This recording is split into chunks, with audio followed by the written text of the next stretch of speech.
días. Les pido que vayamos a Génesis capítulo 2. Génesis capítulo 2. Y quiero leer desde el versículo 4. Pero antes de comenzar, antes de leer, me gustaría saludar especialmente a quien nos visita por primera vez. Espero que se sientan como en casa. Esta es su iglesia. Bienvenidos. Esperamos que puedan ser edificados, animados, consolados, exhortados, transformados por la palabra de Dios. Finalmente, para eso nos reunimos, para escuchar la palabra de Dios, y queremos predicar solamente eso, la palabra de Dios. De manera que esperamos que la Escritura obre en usted hoy, y si tiene el deseo de pronto hablar, contarnos su historia, contarnos por qué llegó a la iglesia, por favor venga, acérquese, hable con nosotros, ya sea con el pastor Cristian, conmigo, ya vieron a quiénes son los líderes de la iglesia. Vengan y hablen con nosotros, queremos conocerlos y queremos también que ustedes se puedan involucrar con la iglesia Renacer. Voy a leer Génesis capítulo 2, versículo 4 hasta el versículo 25.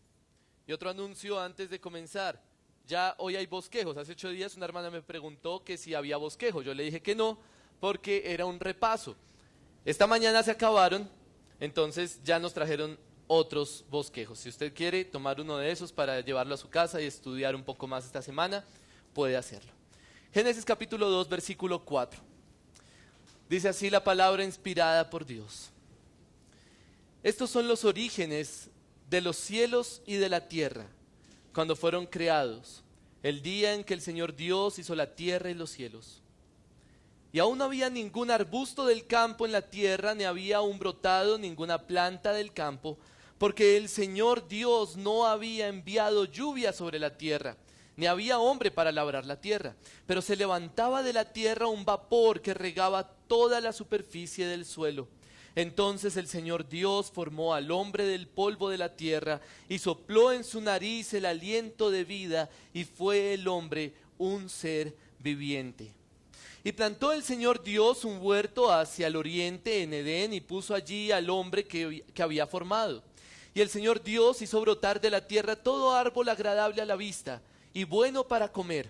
Asimismo, en medio del huerto del árbol de la vida y el árbol del conocimiento del bien y del mal. Y del Edén salía un río para regar el huerto, y de allí se dividía y se convertía en otros 4 ríos. El nombre del primero es Pisón. Este es el que rodea toda la tierra de Ávila, donde hay oro. El oro de aquella tierra es bueno, allí hay bedelio y ónice. El nombre del segundo río es Gihón. Este es el que rodea la tierra de Cus. El nombre del tercer río es Tigris. Este es el que corre al oriente de Asiria. Y el cuarto río es el Éufrates. Entonces el Señor Dios tomó al hombre y lo puso en el huerto del Edén para que lo cultivara y lo cuidara. Y ordenó el Señor Dios al hombre diciendo: de todo árbol del huerto podrás comer, pero del árbol del conocimiento del bien y del mal no comerás, porque el día que de él comas ciertamente morirás. Y el Señor Dios dijo: no es bueno que el hombre esté solo, le haré una ayuda idónea. El Señor Dios formó de la tierra todo animal del campo y toda ave del cielo, y las trajo al hombre para ver cómo los llamaría. Y como el hombre llamó a cada ser viviente, ese fue su nombre. Y el hombre puso nombre a todo ganado y a las aves del cielo y a toda bestia del campo. Mas para Adán no se encontró una ayuda que fuera idónea para él. Entonces el Señor Dios hizo caer un sueño profundo sobre el hombre, y éste se durmió. Y Dios tomó una de sus costillas y cerró la carne en ese lugar. Y de la costilla que el Señor Dios había tomado del hombre, formó una mujer y la trajo al hombre. Y el hombre dijo: esta es ahora hueso de mis huesos y carne de mi carne. Ella será llamada mujer, porque del hombre fue tomada. Por tanto, el hombre dejará a su padre y a su madre, y se unirá a su mujer, y serán una sola carne. Y estaban ambos desnudos, el hombre y su mujer, y no se avergonzaban. Vamos a orar.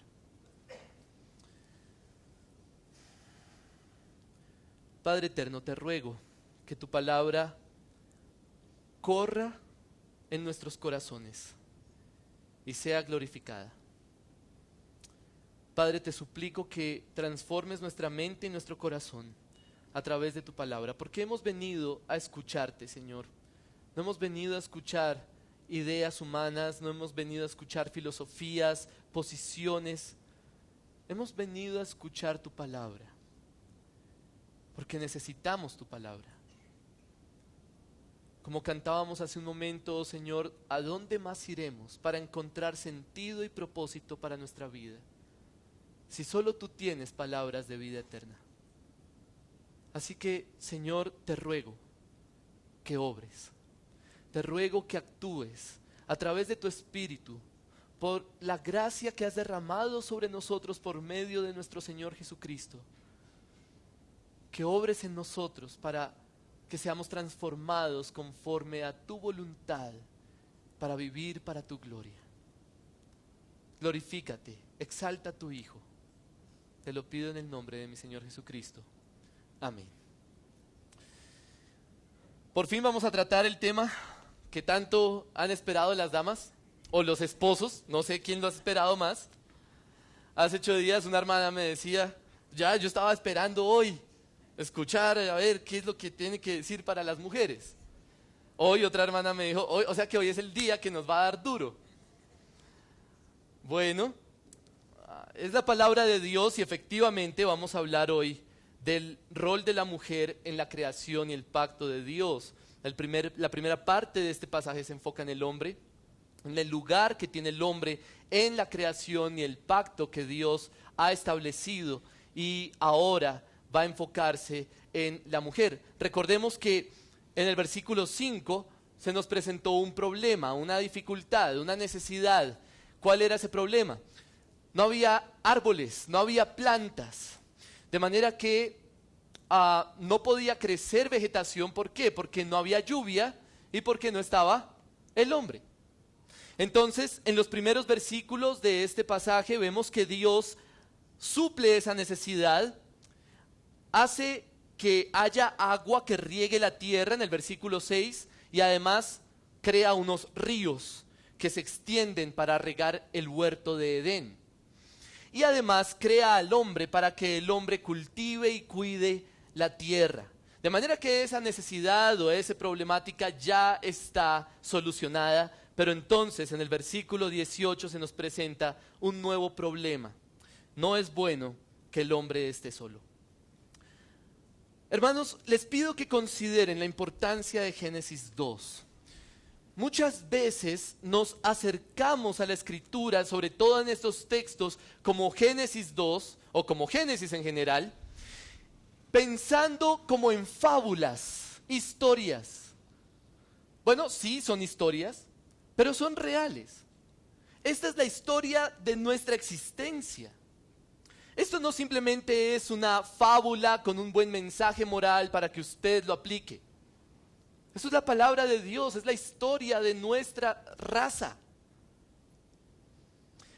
De manera que debemos entender que Génesis 2 es fundamental para nuestra existencia. Se lo voy a presentar solo en estas palabras. Génesis 2 establece el propósito para el cual usted y yo existimos. Hombres y mujeres. Establece el rol y la función para el cual fuimos creados. Uno es el rol del hombre y otro es el rol de la mujer. Si entendemos lo fundamental que es Génesis 2, vamos a querer vivir de acuerdo a eso. Vamos a querer aplicarlo. No porque es simplemente una fábula con un mensaje moral, sino porque es la palabra del Dios que nos creó, determinando cuál es nuestra función. Y entonces debe parecernos supremamente importante. Estoy convencido que si llegamos a vivir de acuerdo a lo que Dios establece en Génesis 2, el efecto que vamos a tener o que vamos a experimentar en nuestra vida es asombroso. Hermanos, nuestros matrimonios serían mucho más agradables si viviéramos a la luz de Génesis 2. La iglesia sería una iglesia más bíblica, que refleja con mayor claridad la gloria de Dios a través de Cristo, si vivimos de acuerdo a Génesis 2. Y estoy seguro que el efecto que podríamos generar en nuestra sociedad, una sociedad que es completamente contraria a Génesis 2, el efecto que podríamos generar es asombroso. Creo que se cumpliría Mateo 5 al decir el Señor que nosotros somos sal y luz. Una familia viviendo bíblicamente en donde el hombre sabe qué es ser hombre y la mujer sabe qué es ser mujer de acuerdo a lo que Dios quiere, viviendo en un conjunto residencial y teniendo vecinos que los observan todos los días. Eso va a tener efecto. El problema es que si nosotros no vivimos de acuerdo a Génesis 2, no podemos esperar que nuestra sociedad lo haga. Entonces, surge la problemática, versículo 18, no es bueno que el hombre esté solo, y mi pregunta ahí es, ¿por qué? ¿Por qué no es bueno que el hombre esté solo? ¿Cuál es el problema con que el hombre esté solo?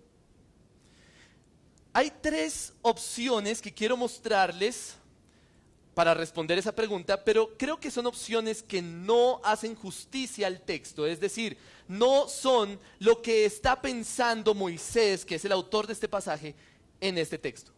Pero son opciones comunes que se nos pueden venir a nuestra mente. Entonces, quiero mostrarles tres opciones que no son completas, no son realmente lo que el texto quiere enfatizar, aunque pueden ser lógicas, pero no es lo que el texto enfatiza. La primera es, si el hombre está solo, no se puede reproducir y Dios quiere que se multipliquen. Esa sería una opción. ¿Por qué no es bueno que el hombre esté solo? Bueno, porque entonces no hay reproducción, no hay multiplicación. Sí, eso es lógico.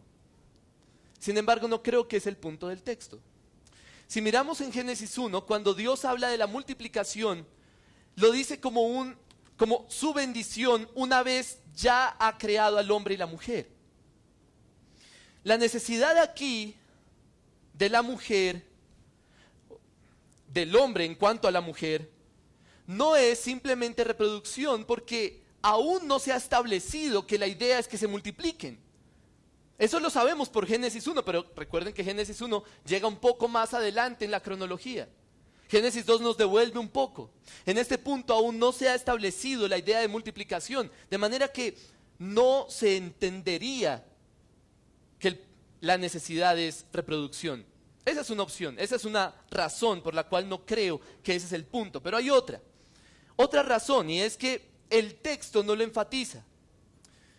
Si Dios solo está pensando en la necesidad de reproducción, entonces perfectamente le diría al hombre, o diría, no es bueno que el hombre esté solo, voy a hacerle una criatura con la cual se pueda reproducir. Un ser reproductor sería la solución. O Adán recibiría a su mujer y diría algo como, sí, ahora me puedo reproducir. Esa sería su celebración. Pero ese no es el punto. Realmente el texto no enfatiza que el objetivo de crear a la mujer es reproducción. Claro, esa es una consecuencia, ese es un punto importante, definitivamente. Si no hay mujer, pues no hay reproducción. Pero no es el punto que el texto quiere enfatizar. Hay algo más a lo que Moisés quiere que lleguemos. Otra opción, y aquí hay unas más triviales, otra opción es que el hombre necesita compañía, sería malo para él no tener con quién compartir. Y efectivamente, el hombre no es un ser aislado. Dios no creó al hombre para vivir solo, lo creó para vivir en comunidad. Naturalmente el hombre tiende a vivir en sociedad, esa es la razón por la que las ciudades se llenan tanto. La gente prefiere vivir en las ciudades a comparación del campo, porque hay más sociedad, hay más comunidad. Sin embargo, si esa fuera la necesidad, solamente comunidad y sociedad, pues Dios hubiera podido crear una comunidad de hombres. Y ahí estaría resuelto el problema.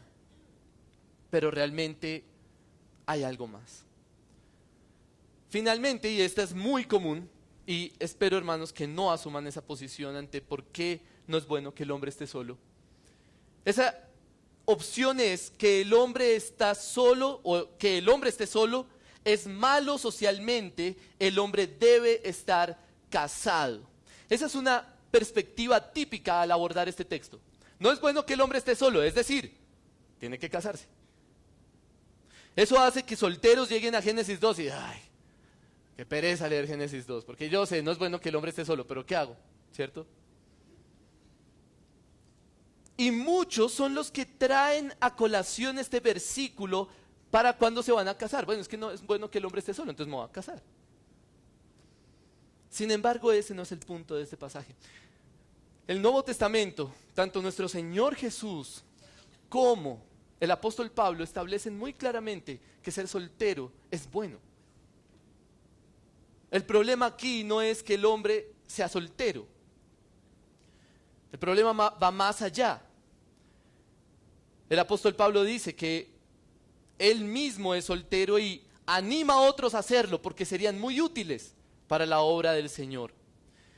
Y eso de que un hombre no está completo si no se casa, que no tiene una vida plena si no se casa, pues es falso. El hombre más hombre que ha existido en el mundo nunca tuvo relaciones sexuales, nunca se casó.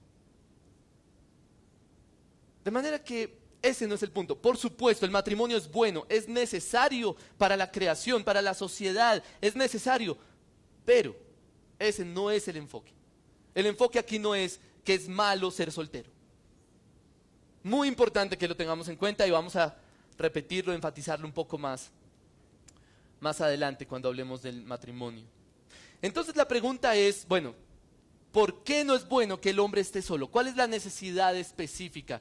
Y simplemente tenemos que seguir leyendo. Si usted tiene una pregunta de la Biblia, lea, ahí está la respuesta. El texto es muy enfático aquí. ¿Por qué no es bueno que el hombre esté solo? La respuesta de Dios es, le haré una ayuda idónea. No es bueno que el hombre esté solo. Entonces, la forma en la que Dios va a suplir esa necesidad es creando una ayuda. Entonces, ¿por qué es que no es bueno que el hombre esté solo? Porque no va a poder cumplir su función correctamente.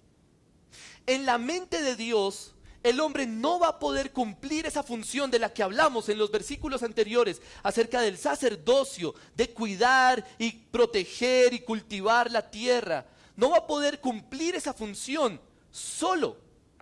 Necesita una ayuda. El punto aquí es en términos de rol. El hombre no puede cumplir su rol si no tiene una ayuda. Ese es el enfoque. Parece como si en la mente de Dios, sencillamente el hombre no va a ser capaz de cumplir su función si no tiene una ayuda idónea. Entonces, lo que hace Dios es crear esa ayuda idónea, pero antes quiere como enfatizar un poco más, presionar más ese concepto, y entonces trae a Adán todos los animales. Dice el versículo 19, y el Señor formó de la tierra, esto es importante, y ahorita vamos a ver por qué, formó de la tierra todo animal del campo y toda ave del cielo, y los trajo al hombre. Ahora, ¿para qué lo hizo? Es como si Dios empezara a desfilar a los animales enfrente de Adán. ¿Cuál es el propósito? Hay dos propósitos. El primer propósito está claro en el versículo 19. El objetivo es que Adán le dé nombre a los animales. Versículo 19. Para ver, los trajo al hombre para ver cómo los llamaría. Y como el hombre llamó a cada ser viviente, ese fue su nombre. Lo que veo en el versículo 19 es que se está recalcando, confirmando la función del hombre. Lo que hace el hombre es dar nombre. La función de Adán es dar nombre. ¿Qué significa eso? Creo que implica autoridad, dominio. Si una persona, un científico, descubre algo, hace un descubrimiento en química o algo así, un nuevo compuesto, qué sé yo, normalmente lo que hace es ponerle su nombre. A ese descubrimiento la persona le da su nombre para demostrar autoridad. Yo lo descubrí. Bueno, creo que es algo similar aquí. Adán le da nombre a todos los animales para demostrar: yo tengo dominio sobre la creación. Ese es el primer propósito, confirmar el liderazgo, la autoridad, la función del hombre. Pero hay un segundo propósito y está en el versículo 20. El hombre puso nombre a todo ganado, a las aves del cielo, a toda bestia del campo, mas para Adán no se encontró una ayuda que fuera idónea para él. ¿Cuál es el segundo propósito? El segundo propósito es que Adán se dé cuenta, viendo a todas las criaturas de la tierra, se dé cuenta: no hay una que sea idónea para mí. Claro, hay otras ayudas. Si usted tiene un perro, de pronto el perro le puede ayudar a llevar al mercado. Mi perro no hace eso, lamentablemente. Quisiera entrenarlo, pero no creo que se deje. Puede ser ayuda. Históricamente los animales han sido ayuda para el hombre al cultivar y cargar cosas, en fin. Los animales pueden ser ayuda, pero el problema es que Adán no ha encontrado una ayuda idónea entre todas esas criaturas que Dios ha hecho. Entonces, los versículos 19 y 20 como que presionan un poco más, enfatizan un poco más el tema. Adán no puede cumplir su función solo. Necesita una ayuda, pero una ayuda que sea idónea para él. Entonces, Dios va a suplir esa necesidad. Y los versículos 21 al 23 vemos cómo Dios lo hace. Ahora, lo interesante aquí es que si tenemos en cuenta, si tenemos presente cómo es que Dios ha creado todas las criaturas antes, esto nos va a parecer interesante. Hermanos, cuando leamos la Biblia, tratemos siempre de mantener el contexto. Uno tiende a ir a un pasaje y olvidar lo que está alrededor. Pero aquí no podemos hacer eso. La razón por la que el versículo 21 es tan interesante es porque es inesperado. ¿Cómo ha creado Dios a los animales y al hombre? En el capítulo 1 vimos que Dios crea ¿cómo? A través de su palabra. Dijo Dios: sea esto. Entonces uno perfectamente podría esperar que sea que Dios dice: sea la mujer, y la mujer fue. Eso sería la forma en la que Dios crea.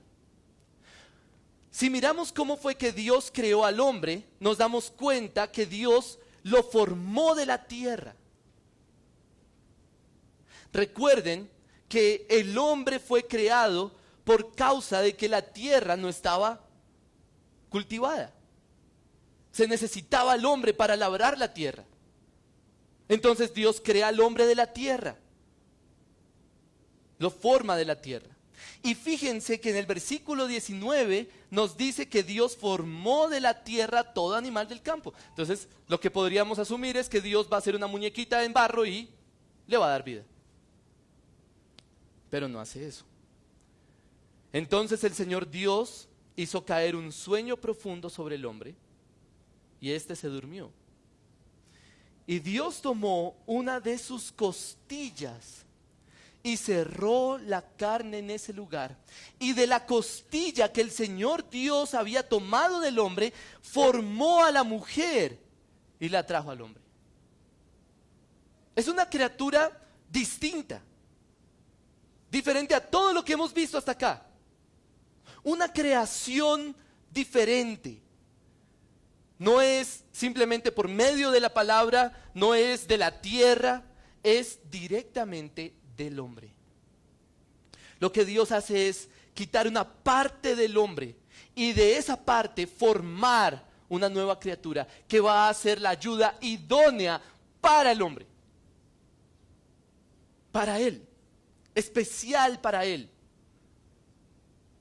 Ahora uno podría preguntar, bueno, ¿por qué una costilla? Realmente el texto no lo muestra. Les pido que se guarden de esas interpretaciones superficiales, baratas, que dicen cosas como, es que cerca al corazón y entonces la idea es que ame a la esposa. No aparece eso en el texto, no lo dice. Eso es una interpretación barata, facilista. ¿Por qué una costilla? Bueno, el texto no lo explica, pero lo que sí dice, lo que enfatiza es, era necesario crear del hombre a la mujer para hacer una ayuda idónea para el hombre. Eso nos hace ver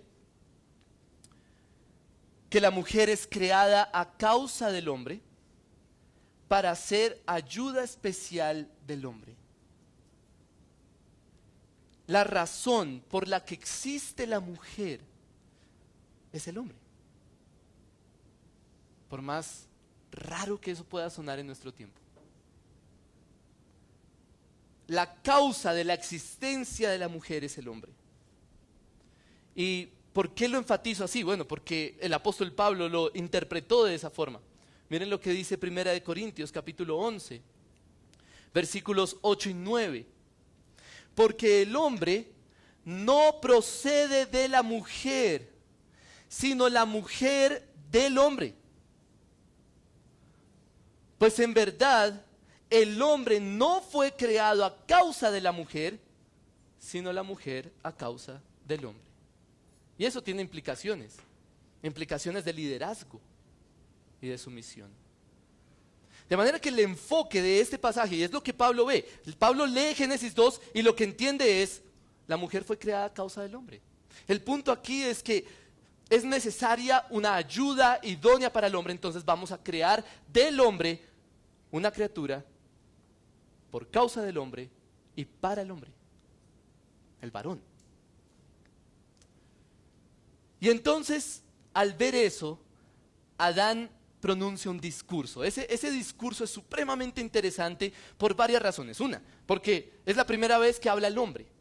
Es la primera vez en toda la historia que el hombre pronuncia un discurso que queda registrado en la Biblia.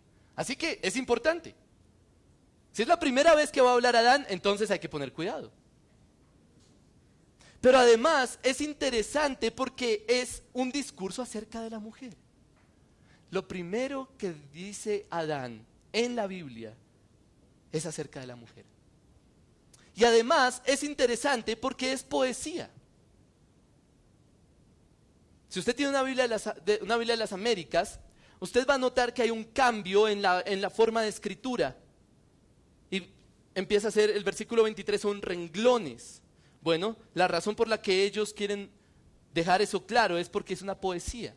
Ahí ya no es narrativa, es poesía.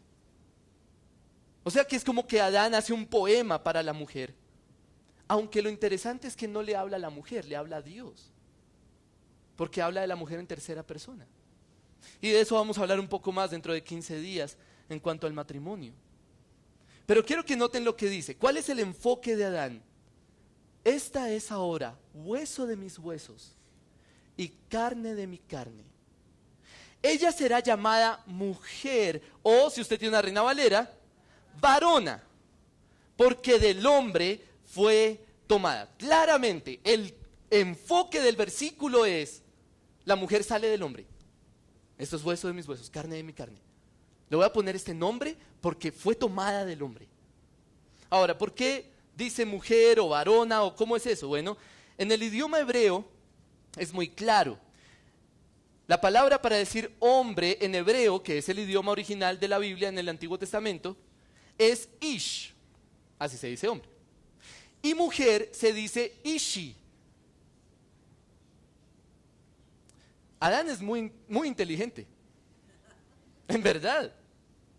Lo que Adán quiere hacer es darle un nombre a la mujer que demuestre cuál es su naturaleza.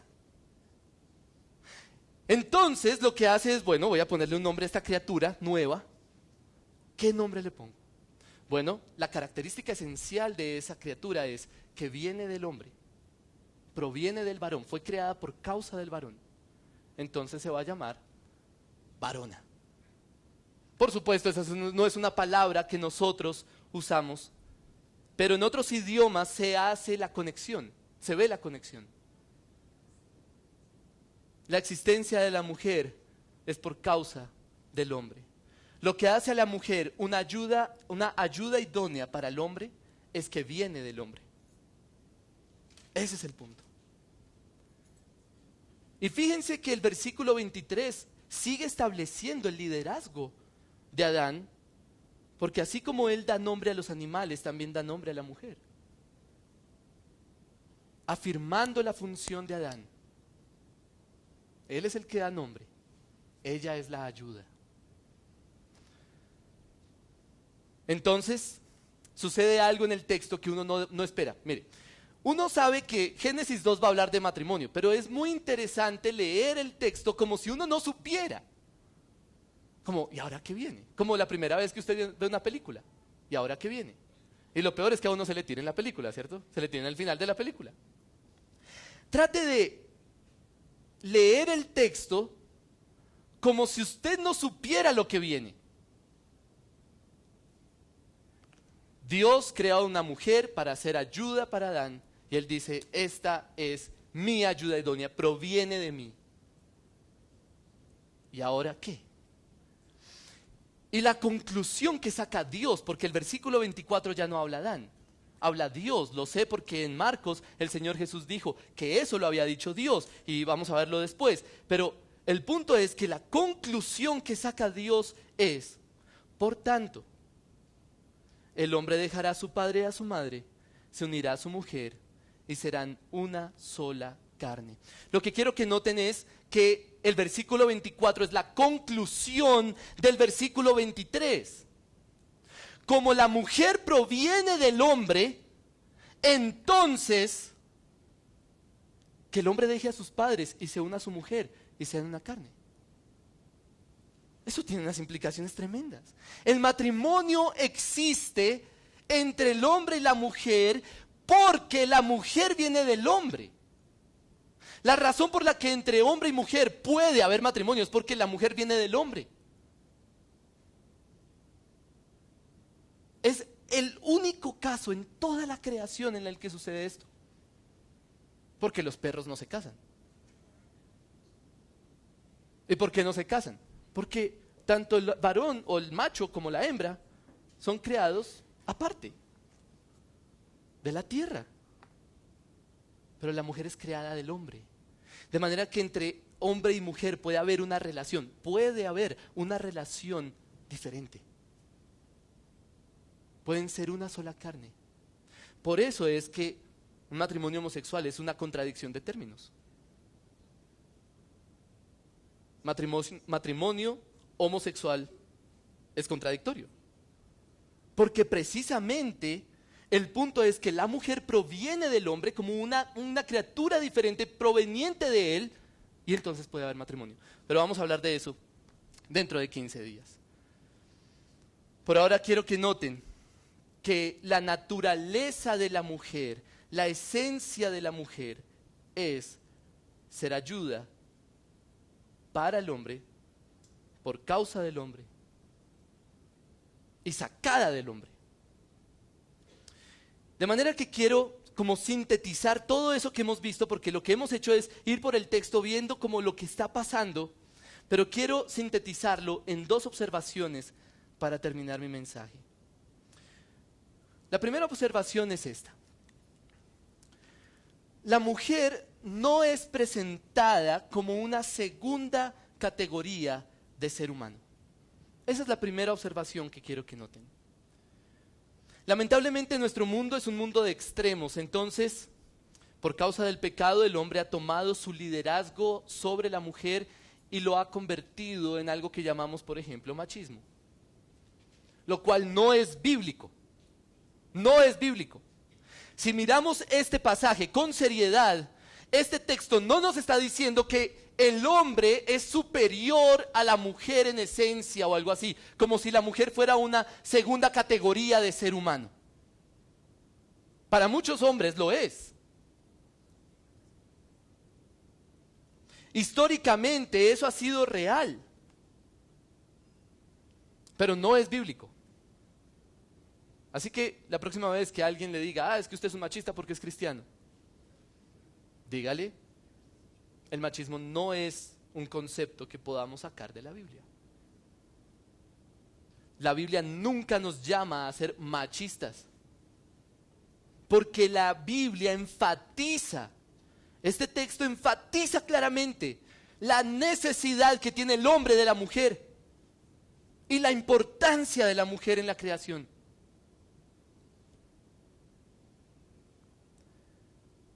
Quiero mostrarles a través de 3 ideas. La primera es la palabra idónea. La palabra idónea enfatiza la importancia de la mujer. No puede ser cualquier ayuda. Solo una, especial, idónea. De manera que la mujer tiene un lugar importante. Pero además, la palabra ayuda. Algunos pensarían que entonces, como es ayuda, es una segunda categoría, un segundo rango. Pero eso no es una interpretación correcta de esa palabra. La palabra ayuda no implica inferioridad. ¿Por qué? Por cómo se usa en toda la Biblia. Miren, por ejemplo, en el Salmo 115, cómo usa el rey David esta palabra. Oh Israel, confía en el Señor. Él es tu ayuda y tu escudo. Oh casa de Aarón, confiad en el Señor. Él es vuestra ayuda y vuestro escudo. Los que teméis al Señor, confiad en el Señor. Él es vuestra ayuda y vuestro escudo. Si concluimos que la palabra ayuda es inferior, entonces estaríamos diciendo aquí que Dios es inferior al pueblo de Dios, lo cual es completamente absurdo. Él es el Dios del pueblo. Por supuesto, tampoco podemos concluir que entonces ayuda es superior. Lamentablemente, nuestro mundo es de extremos. No. Ayuda está hablando de una función, no está hablando de rango. Así de sencillo. Y tercero, sería contradictorio con el capítulo 1 de Génesis. En Génesis capítulo 1 nos damos cuenta, y es muy claro y es enfático, el hombre y la mujer son iguales en esencia. ¿Por qué? Porque ambos son creados a la imagen de Dios. De manera que si el capítulo 2 nos dice que la mujer es inferior al hombre, pero el capítulo 1 nos dice que son iguales, tendríamos una Biblia contradictoria. Y mis hermanos, mi exhortación para ustedes sería: no le hagan caso a la Biblia. Si la Biblia se contradice, no la escuchen. Pero es que la Biblia no se contradice. Lo que encontramos aquí es una diferencia de roles, mas no de esencia. De manera que no podemos concluir en que la mujer es inferior al hombre por causa de la idea de ayuda, por su función, por su rol. Ahora, esa es una enseñanza tremendamente radical para el tiempo de Moisés. Recordemos siempre, Moisés está escribiendo esto para Israel, tiempo del Éxodo. Estamos hablando de miles de años atrás. Muy seguramente las culturas que rodeaban a Israel eran culturas machistas. Eran culturas en donde la mujer no era valorada, más que como un objeto de reproducción. Sin embargo, este pasaje deja claro que el pueblo de Dios debe ser diferente. ¿Cómo es ser diferente? Lo que este pasaje deja claro es que el pueblo de Dios debe tener un concepto de la mujer en el que la mujer es valiosa sin desplazar el liderazgo del hombre. Eso es lo interesante. Solo el pueblo de Dios ha tenido esa perspectiva durante toda la historia. La mujer tiene valor, pero eso no significa que el hombre no sea líder. Ese es el balance. Y creo que hoy, como pueblo de Dios, necesitamos proclamar y demostrar ese balance. Hermanos, esta enseñanza no es la mujer es menos, entonces haga lo que quiera. Pero tampoco es la mujer es más o es igual en su función al hombre. No, son dos roles distintos. Son iguales pero diferentes. Son iguales en esencia, distintos en rol. Tan fácil como eso. Ahora bien, esa conclusión es para los hombres, en cierta parte. Hermanos, tengan cuidado con despreciar a la mujer. Y claro, yo supongo que en este recinto no hay un solo hombre que le pegue a su esposa. Asumo eso como pastor. Pero pegarle a la esposa no es la única forma de menospreciarla. Hay hombres que hacen sentir a su esposa como que lo único que tienen que hacer es maquillarse y sonreír. Y cristianos hacen eso. Así que esa exhortación es para hombres, pero también para mujeres. ¿Por qué? Porque en el mundo en el que vivimos hoy, un mundo de extremos en donde la solución para el machismo es el feminismo, ¿cierto? O la solución para el legalismo es el liberalismo, que son dos males igualmente dañinos. En un mundo de extremos, entonces la mujer escucha este mensaje y le parece un insulto. Normalmente, la mujer que escucha el mensaje de la Biblia respecto a su rol como mujer se siente insultada. Hace unos meses comencé un grupo de comunión en Madrid, Cundinamarca. Es en una casa de unos hermanos de la iglesia y ellos invitaron a algunos vecinos y llegaron 2 damas. Y estaban fieles, asistiendo, juiciosas, interesadas por lo que estábamos estudiando. Estábamos estudiando Juan, el Evangelio de Juan, capítulo por capítulo. Pero obviamente llegamos al capítulo 4. La mujer samaritana. Y surgió el debate en cuanto al rol de la mujer. Yo les expliqué lo que decía la Biblia respecto al rol de la mujer y esas damas no volvieron al grupo de comunión. Claro, ellas de inmediato demostraron que no estaban de acuerdo, no hubo peleas ni nada, pero sencillamente no volvieron. ¿Yo cómo me voy a someter a mi esposo? Yo tengo liderazgo también. Eso era lo que decían. ¿Por qué? Porque para las mujeres de hoy, decirles, hermanas, ustedes son ayuda para el hombre. Ustedes existen por causa de él, para ayudarlo en su liderazgo y su función. Eso es un insulto. Seguramente vieron las noticias ayer, todas esas marchas feministas que hubo en Estados Unidos por causa de Donald Trump. Esta semana mi esposa y yo estuvimos allí y estábamos ayer en un lugar de conferencias y luego fuimos al aeropuerto y todo el tiempo, cada vez que me cruzaba un televisor estaban dando esa noticia. Y era una y otra vez las mismas imágenes. Estas mujeres famosas dando discursos en contra de su presidente. Y eso dice mucho de nuestra generación, de nuestra sociedad, en donde son las actrices de cine las que tienen la voz de liderazgo en la sociedad. Eso es el colmo. Históricamente es el colmo, pero bueno. Y no solo entre las mujeres, también pasa entre los hombres. Pero el punto es que se paran estas mujeres a difamar de su presidente con todo lo que él pueda hacer y a decirle a las mujeres, podemos tomar el poder. Para esas mujeres, escuchar la voluntad de Dios para ellas en su rol en la creación es un insulto.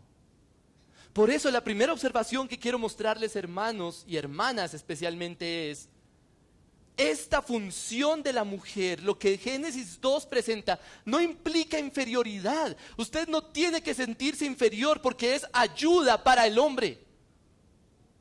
No es inferior. No debe sentirse así, al contrario. Ese rol que Dios les ha dado es lo que las hace preciosas ante Dios. La mujer es preciosa ante su Dios cuando cumple su rol.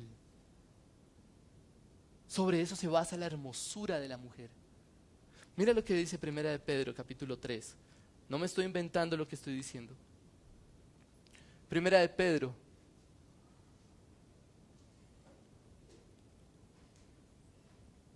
¿Dónde está? Aquí está. Primera de Pedro, capítulo 3.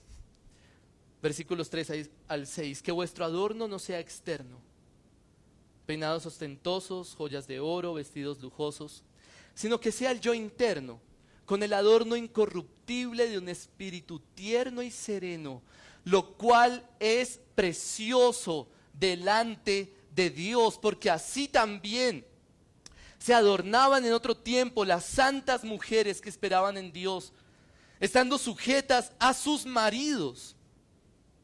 Así obedeció Sara a Abraham, llamándolo Señor, y vosotras habéis llegado a ser hijas de ella, si hacéis el bien y no estáis amedrentadas por ningún temor.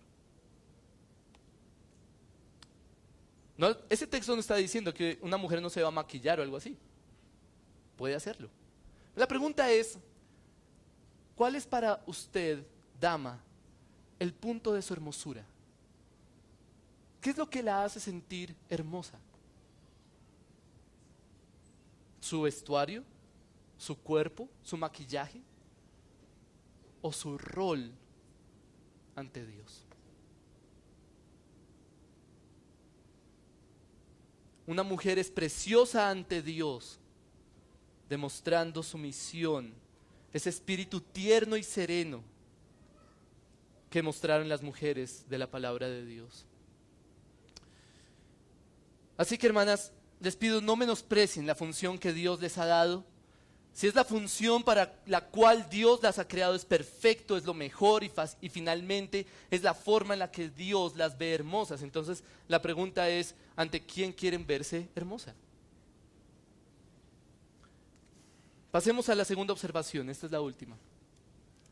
La función de la mujer. ¿Cuál es entonces la función de la mujer? ¿Cómo podríamos definirlo finalmente? Bueno, de una forma muy sencilla y bíblica es ser ayuda. Ahora, queremos más que eso, ¿cierto? Queremos más explicaciones. Bueno, esta es una posible definición. Vamos a ver, sí, ahí está. El rol de la mujer es, o la función de la mujer en la creación es, reflejar la imagen de Dios ayudando al hombre a cumplir su función de sacerdote en la creación de Dios al usar sus capacidades para promover, apoyar y fomentar el liderazgo del hombre. Esa es la función de la mujer. Para eso creó Dios a la mujer. Y es perfecto. Es bueno en gran manera. La mujer ha sido creada para ayudar al hombre a cumplir su función, no reemplazándolo, como diciéndolo, quita que usted no sabe, porque eso es lo que hace la mujer normalmente. Venga, yo lo hago. Sino fomentando, apoyando, ayudando, promoviendo al hombre para que haga su función. La pregunta es, hermanas, ¿ustedes están promoviendo y fomentando esa labor del hombre? ¿O están obstaculizando, criticando, contradiciendo la labor del hombre? Y esto en todas las áreas, en todos los ámbitos. Principalmente, claro, en el hogar, y pensamos de inmediato en el matrimonio. El matrimonio es el lugar en donde más claramente se ven los roles del hombre y la mujer. Así que la pregunta para las mujeres en cuanto a su matrimonio, si están casadas, es, ¿están promoviendo o obstaculizando la labor de su esposo en su hogar? Hermanas, promover el liderazgo de su esposo no es criticarlo todo el tiempo y decirle lo que está haciendo mal. Es típica la escena de una mujer diciéndole a otros, no, es que no se imagina. Lo que hace mi esposo es... Es típica la escena de una mujer degradando públicamente a su esposo, criticándolo, juzgándolo, haciéndolo quedar mal, como tonto, burlándose. Y claro, no, pues es molestando, qué sé yo, entre chiste y chanza, ¿cierto? Pero eso refleja mucho del corazón. No saben lo mal que se ven diciéndole a su esposo en forma de juicio, orgullosas, arrogantes, que están haciendo mal las cosas. No saben lo mal que se ve una mujer que critica y menosprecia a su esposo. Es lamentable. Hermanas, les pido que en su hogar ustedes vivan para promover el liderazgo de su esposo, fomentarlo, impulsarlo, no criticarlo y hacerlo quedar mal. Pero no solamente en el hogar, porque solo pensamos en matrimonio, también en el trabajo. Ahora, claro, aquí surgen preguntas. ¿Una mujer debe trabajar? Y otra vez volvemos a la idea del matrimonio. ¿Qué es lo mejor? ¿Que la mujer vaya y trabaje o se quede en la casa? Realmente la Biblia no lo dice. El punto no es si usted sale a trabajar o no. Así se quede en la casa, puede quedarse criticando a su esposo, entonces da lo mismo.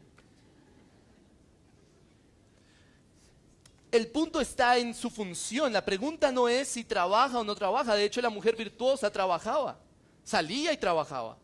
El punto es si usted está promoviendo el liderazgo de su esposo o lo está obstaculizando. Pero eso es en cuanto al matrimonio. Quiero pensar en el trabajo. Puede ser una mujer casada o soltera.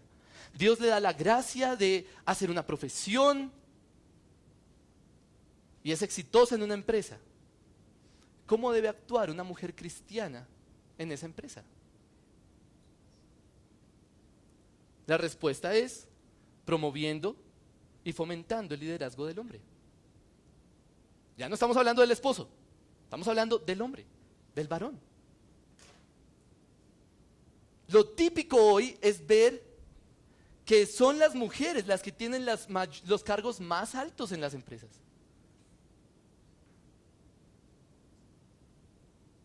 Muchas veces las empresas son los lugares en donde más claramente las mujeres quieren usurpar el liderazgo de los hombres en vez de promoverlo.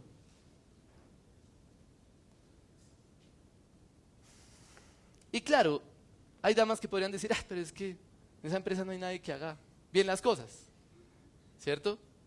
Sobre todo las jóvenes, brillantes, bien preparadas. Es que no saben, yo puedo hacerlo mejor. Y es muy posible que en muchas áreas las mujeres tengan más capacidades que los hombres. Pero ese no es el punto. Esa no es razón para que la mujer usurpe el liderazgo del hombre, sino al contrario, debería ser precisamente la razón por la cual hay que fomentar y promover el liderazgo del hombre. Así que, hermanas, si usted trabaja en una empresa, quiero que se pregunte solamente, ¿cómo puede usted promover el liderazgo del hombre? Y claro, primero usted tiene que estar convencida que eso es lo que Dios quiere para usted. Finalmente, en la iglesia, hermanas, ustedes existen en la congregación, en la iglesia del Señor, para fomentar y promover el liderazgo del hombre, no para cuestionarlo, para juzgarlo, para criticarlo o para obstaculizarlo. Lamentablemente, entre los creyentes, los que más critican a los pastores son las mujeres. Lamentablemente, en las iglesias, los dolores de cabeza para los pastores son normalmente las mujeres, que se reúnen y empiezan a hablar mal del liderazgo, es que hacen esto mal, esto. Y yo no estoy diciendo que la mujer no puede proponer algo. No estoy diciendo que la mujer no puede tomar una iniciativa, decirle a su pastor, creo que podríamos hacer esto así. como dice John Piper respecto al matrimonio, el matrimonio no es dejar el cerebro en el altar. Para muchas es eso. Y para muchos es eso. No, no es eso.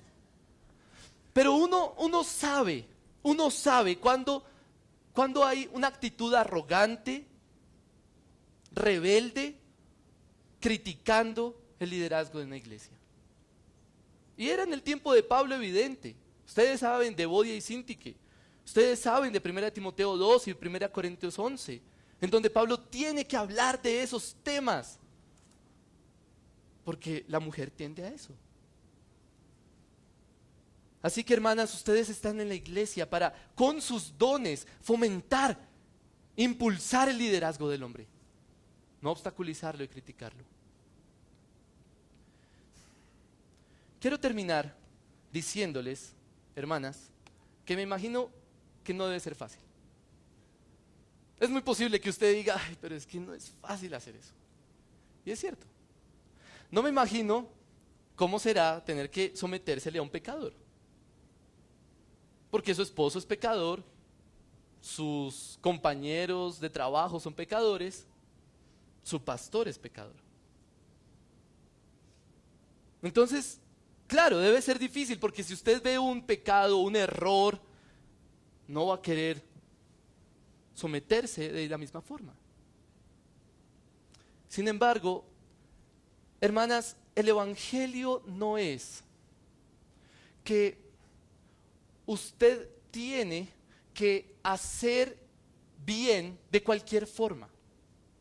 Es decir, el evangelio no es que la mujer se tiene que comportar así para ser agradable delante de Dios. Lamentablemente tenemos una perspectiva muy errada del evangelio y es muy común cuando pensamos de esa forma. Yo me tengo que comportar así para que Dios me acepte. Eso no es lo que yo estoy predicando. El evangelio es que Cristo es justo por nosotros. Que nuestra justicia no está en nosotros, está en Él. Y por su justicia nosotros podemos levantarnos ante el trono de Dios y ser declarados justos, no por nuestras obras o por nuestros méritos, sino por los méritos de Él. Y sobre la base de esos méritos, entonces nuestra vida puede tener cambio sobre la base de esos méritos de Cristo, no los nuestros. Entonces si usted dice, es que no es fácil, pues claro que no es fácil, pero para eso está el evangelio. La esperanza que usted tiene como mujer y nosotros también como hombres, de cumplir nuestro rol y nuestra función en esta creación, no es nuestras obras, no es nuestra piedad, no es nuestra disciplina, es Cristo. Es la obra de Jesucristo en la cruz, muriendo por nuestros pecados y resucitando para nuestra justificación. Por Él es que usted, hermana, puede cumplir su función. Porque es cierto, este mundo está depravado, este mundo es un mundo caído, no es fácil. Pero por eso vino Cristo, para hacerlo posible. Quiero terminar entonces mostrándoles Efesios 5:22. Aquí Pablo habla en el ámbito del matrimonio, pero puede aplicarse en otros ámbitos también. Las casadas estén sometidas a sus propios maridos como al Señor. O la mujer sométase al hombre. Pero lo que me llama la atención es hacia dónde quiere apuntar el apóstol Pablo. Fíjense que Pablo no les exhorta a someterse a su esposo porque su esposo es muy bueno. No les dice, sométanse a sus esposos porque ellos son unos líderes maravillosos. Seguramente no lo son. Lo que les dice es, sométanse a su marido como al Señor, y de inmediato apunta a Cristo. De inmediato quiere que ustedes miren a Cristo, no miren a su esposo, ni al pastor, sino a Cristo, y se sometan y cumplan su rol por Él, no por nosotros. De manera que la única forma en la que usted puede vivir para la gloria de Dios, reflejando la imagen de Dios a través de fomentar y promover el liderazgo de su esposo, usando sus dones para eso, es por medio de Cristo. Si usted no confía en el Evangelio y en Jesucristo como su justicia, usted nunca va a poder hacer nada. Le ruego al Señor que esta iglesia sea una iglesia tan centrada en el Evangelio, que los hombres encuentren la capacidad en Cristo para ser sacerdotes y las mujeres encuentren su capacidad en Cristo para hacer ayuda. Vamos a orar.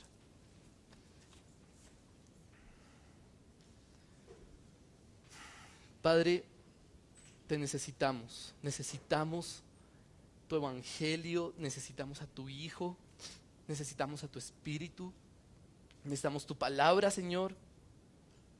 Estamos perdidos, no podemos vivir para nuestro propósito si no es porque nuestro Señor Jesucristo pagó. Así que en Él está nuestra esperanza y te suplico, oh Dios eterno, que en este momento muevas el corazón de cada uno de nosotros para depositar su esperanza conscientemente en nuestro Señor Jesucristo y cada día hacerlo, de manera que cumplir tu voluntad sea un deleite y no una carga. Gracias, Señor, por mostrarnos en tu palabra qué quieres de nosotros. Te suplico que nos capacites para hacerlo. Manda lo que quieras, oh Dios, y capacítanos para hacer lo que mandas. Te lo pido en el nombre de mi Señor Jesucristo. Amén. Señor los bendiga.